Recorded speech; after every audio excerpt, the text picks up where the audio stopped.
Om Swastiastu.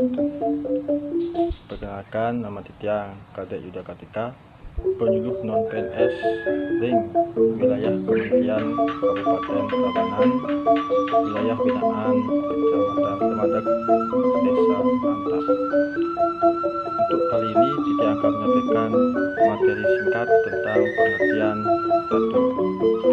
Umat sedama yang berbahagia, untuk mendapatkan pengertian yang tepat dari masing-masing kata, lontar purana berikut dapat diuraikan secara terperinci.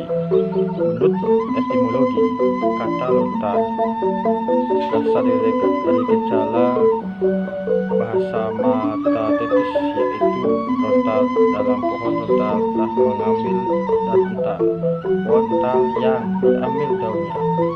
Untuk dapat menulis pada zaman dahulu, khususnya tulisan yang mengandung ajaran agama, bila dilihat dari segi di mana ini merupakan suatu karya sastra atau kesusastraan yang tertulis.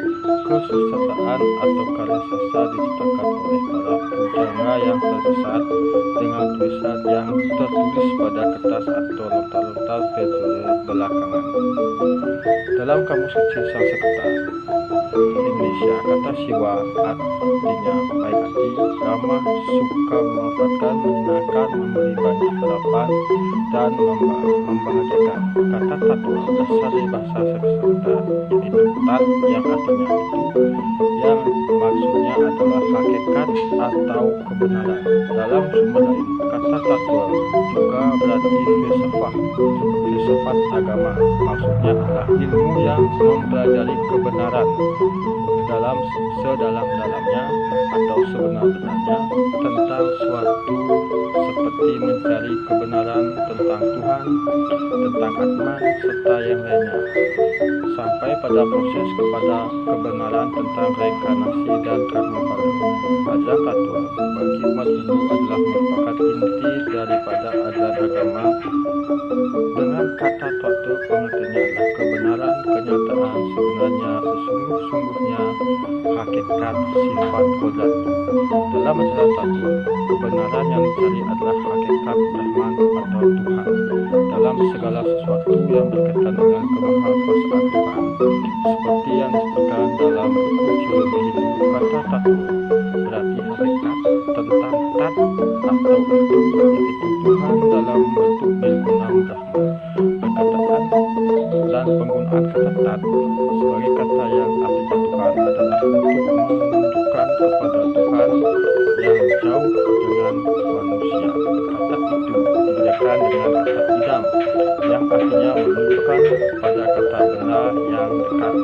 Definisi di atas berdasarkan pada pengertian bahwa Tuhan atau Brahman adalah zat asal segala yang ada. Brahman merupakan prima kosa yang adalah bersifat mutlak karena sumber atas semua yang ada.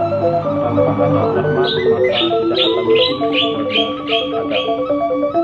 Ini dapat dituangkan dalam bentuk tattoo yang dapat terikat kebenaran yang sejati, yang hakiki. Penggunaan kata tattoo ini sebagai istilah filsafat didasarkan atas tujuan yang hendak dicapai oleh filsafat, yakni kebenaran yang tertinggi dan bakti. Dalam lontar-lontar di Bali, kata tattoo inilah lebih sering digunakan jika dibandingkan dengan ketiga istilah filsafat yang lainnya: pendidikan, tempat suci, tempat derajatnya, adat istiadat, dan lainnya. Semua ini merupakan konsep dasar atau intisarinya adalah tattoo. Dengan pengertian seperti atas, maka dapat disebut tattoo adalah suatu istilah filsafat agama yang diartikan kebenaran yang sejati dan hakiki, yang didasari peradaban yang betul-betul memerlukan pemikiran yang sentang agar sampai pada dan bersifat kualitatif. Selanjutnya, purana dalam kamus Jawa dapat jadikan cita penuh yang jumlahnya ada 18 berdasarkan kutipan di atas, maka siwa tattoo purana berarti suatu kitab kuno yang berisi tentang ajaran dan kebenaran tentang siwa dan ajaran keagamaan yang disampaikan dalam bentuk cerita-cerita.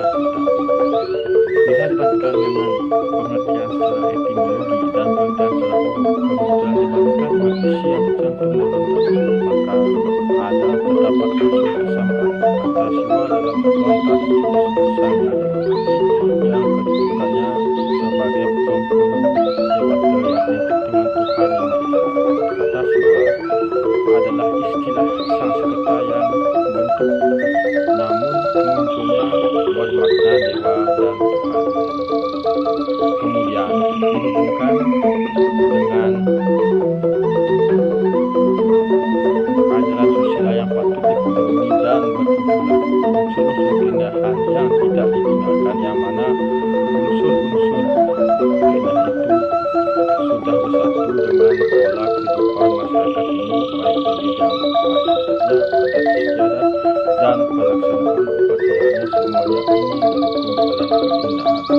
Sesuai dengan ajaran yang bersifat takwa, maka penuh dengan hiasan dan simbol, karena takwa adalah kepercayaan yang telah diyakini kebenarannya, sehingga takwa adalah agama yang patut dipatuhi dan ditunduki.